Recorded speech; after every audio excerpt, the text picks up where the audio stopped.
अस्सलाम वालेकुम, कैसे हैं सब? अल्हम्दुलिल्लाह मैं भी ठीक ठाक। ड्राइव करते हुए सबसे पहले तो मेरा स्कार्फ ही हरे कितने चला गया, लेकिन एनीवे मैं ड्राइव कर रही थी तो ऐना शुरू हो गई वीडियो बनाने। कहती है मम लेट मी ट्राई। तो बस जी हम लोग जा रहे हैं मैनचेस्टर, लेकिन बहुत बुरा डिसीजन लिया मैंने। यहाँ वेदर बहुत ख़राब था, बहुत ही ज़्यादा ख़राब था कि आगे चल के आपको दिखाती हूँ कि कितना। ये देखें ऐना ने बनाई है वीडियो, पता नहीं कैमरे के केड़े एंगल ना बनाई है कि आगे ना बिल्कुल शील्ड की तरह कुछ नज़र ही नहीं आ रहा था कि आगे क्या है क्या नहीं। और जब आपकी साइड पे कोई ट्रक आ जाता था तो फिर तो मैं कहनी हाँ बस समझो तो ऐसी गए। तो बस ड्राइव करते करते यहाँ पे पता ही नहीं चला, लेकिन बहुत लेट पहुँची। मोटरवे वैसे इतनी बिज़ी नहीं थी, लेकिन वेदर बहुत ख़राब था, विंड बहुत थी, गाड़ी स्लिप हो रही थी क्योंकि रोड इतना वेट था। मोटरवे पे गाड़ी चलाना बहुत हार्ड हो रहा था, नज़र बिल्कुल नहीं आ रहा था। तो लेकिन शुक्र अल्हम्दुलिल्लाह कि हम लोग खैर खैरियत से पहुंच गए थे। और बस ये ऐना साथ मेरे बैठी थी, तो वो वीडियो जो थी वो बनाई जा रही थी। कहती है मम चलो मैं आपके लिए व्लॉगिंग करती हूँ, तो थोड़ा बहुत आपके लिए क्लिप्स बना देती हूँ। लेकिन बस मैं कहती हूँ कि जब वेदर वार्निंग दी हो ना तो फिर आप बेटर है कि ना ही ड्राइव करें, बेस्ट ये है। तो पर मैं तो चली गई एनीवे। चले आगे देखते हैं घर पहुंच के। बच्चों की ट्रीट जी, स्पगेटी, स्प्रिंग अनियन, शीश कबाब। बच्चियों को आते ही भूख लगी हुई थी, ये देखिए माशाल्लाह।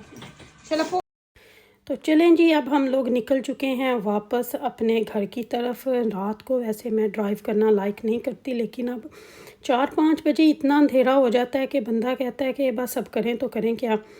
तो 6 बजे हम लोग वहाँ से निकले अम्मी के घर से, लेकिन इतना रश, इतना बारिश फिर से तेज़ रुक गई थी। अम्मी कहते हैं चलो तुम्हारे लिए वेदर अच्छा हो गया, लेकिन वेदर खेस हुआ चंगा होया साडे लिए। बारिश तो कहे कि मैं रुकना ही नहीं, और एकदम से ऐसे बादल आगे आ जाएं कि बस मैं आपको क्या बताऊं कि बस जैसे ना अभी और अभी और अभी के कुछ नज़र ही नहीं आ रहा था। लेकिन शुक्र अल्हम्दुलिल्लाह हम लोगों ने घर आके शुक्र अल्हम्दुलिल्लाह किया कि हम लोग खैर खैरियत से घर पहुंच गए। लेकिन बस मेरे ख़्याल से तो जब इतना वेदर ख़राब होना निकलना ही नहीं चाहिए। लेकिन चले, पहली और आखिरी गलती कर दी है, लेकिन बहुत मुश्किल था ड्राइव करना। मैं ऐसे ड्राइव आगे होके बैठी थी ना कि मैं आपको बता नहीं सकती कि किस तरह मैं ड्राइव कर रही थी। लेकिन बच्चे साथ थे तो बस इस तरह टाइम थोड़ा गुजर गया। इनको भी ये देखें ऐसे आगे अंधेरा आ जाता था ना, ये देखें ऐसे था जैसे बादल आए हुए हैं मोटरवे पे। ये देखें आपको नज़र आ रहा है ना, बिल्कुल ऐसे हवा थी, इतनी तेज़ थी, बहुत तेज़ थी जी। तो ये है नेक्स्ट मॉर्निंग। कल रात को हम मैनचेस्टर से वापस आ गए थे, लेकिन आपको क्या बताऊं कितना बुरा कितना बुरा कितना बुरा। मैंने वैसे रॉन्ग डिसीजन लिया जाने का, मुझे नहीं जाना चाहिए था, वेदर वार्निंग थी, लेकिन मैंने कहा फिर मुझे चांस ही नहीं मिलेगा क्योंकि नेक्स्ट वीक फिर जॉब पे शायद हूँ, फिर अगली वीक फिर वो दिसंबर में चला जाता। तो इसलिए मैंने सोचा कि नहीं अब छुट्टी है तो चलो दिन के दिन अम्मी को जाके मिलाती हूँ। फिर बच्चे भी सारे रेडी हो गए, बच्चे के हमने भी जाना है नानों के, हमने भी जाना है नानों के, और बच्चों को तो बस मौका चाहिए मैनचेस्टर जाने का। फिर मैंने बोला अच्छा चलो सारे रेडी हो जाओ।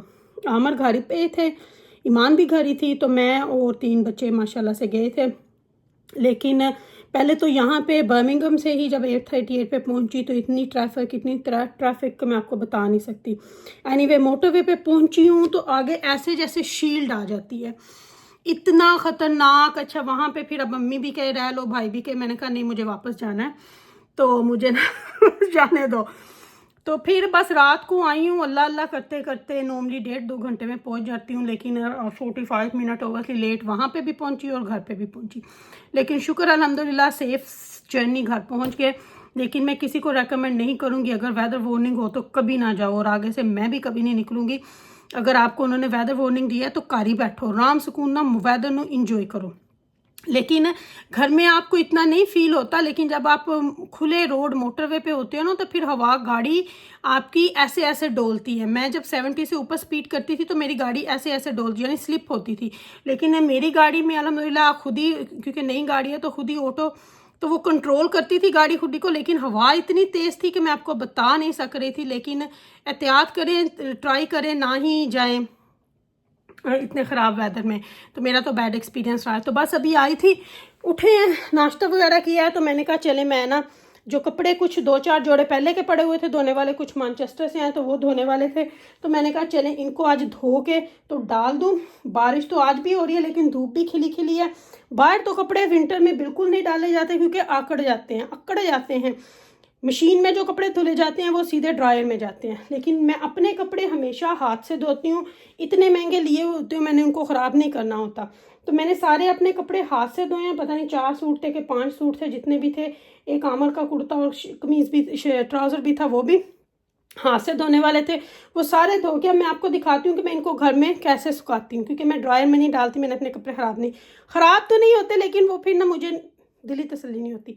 तो चलिए आपको दिखाती हूँ कि ये स्टैंड इलेक्ट्रिक स्टैंड भी है। देखिए जी, मैंने धो के कपड़े डाल दिए नीचे, अगर पानी गिर रहा है ना मैं उसको साथ साथ मॉप कर रही हूँ। तो ये देखें, ये है जी इलेक्ट्रिक स्टैंड, जिसको मैंने लिया था, शायद मैंने आपको पहले भी दिखाया था। इसको बस मैं थोड़ी देर ऑन कर दूँगी। ये देखें लाइट उसकी ऑन हो चुकी है, लेकिन ध्यान से इसको हाथ लगाना क्योंकि सारा, बस अब इसको मैं गर्म होने दूंगी, घंटा 2 घंटे इसको रहने दूंगी, रन करने दूंगी, ताकि कपड़े थोड़े संडल जाएं। ठीक है, तो बस अब इनके ऊपर छोड़ती हूँ कपड़ों को। तो ये मेरा स्टैंड जो है वो माशाल्लाह से इलेक्ट्रिक, ये देखें, तो इसके ऊपर मैं ऐसे कपड़े डाल के तो छोड़ देती हूँ, फिर ये राड्स गर्म होती हैं तो ये खुद ब खुद ही ड्राई होना शुरू हो जाते हैं। तो बस ये देखें, ये एक बहुत अच्छी इन्वेस्टमेंट थी जो मैंने की है, मेरे ख्याल से करनी चाहिए ये वाली, ऐसी चीज़ें लेनी चाहिए ताकि थोड़ा सा ज़िंदगी में सुकून आ जाए, मैं तो कहती हूँ।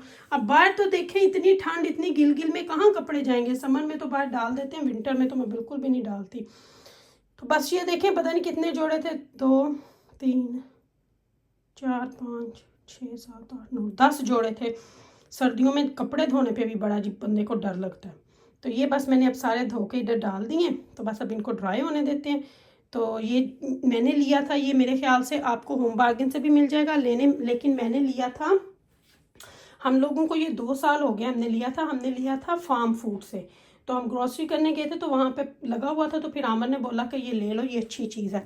तो तब हम लोगों ने ये वहाँ से लिया था, और मेरे ख्याल से 40-45 पाउंड का था ये। तो ये देखें जी, दूर से भी दिखा देती हूँ। तो चलें जी, ओके जी, अल्लाह हाफिज़।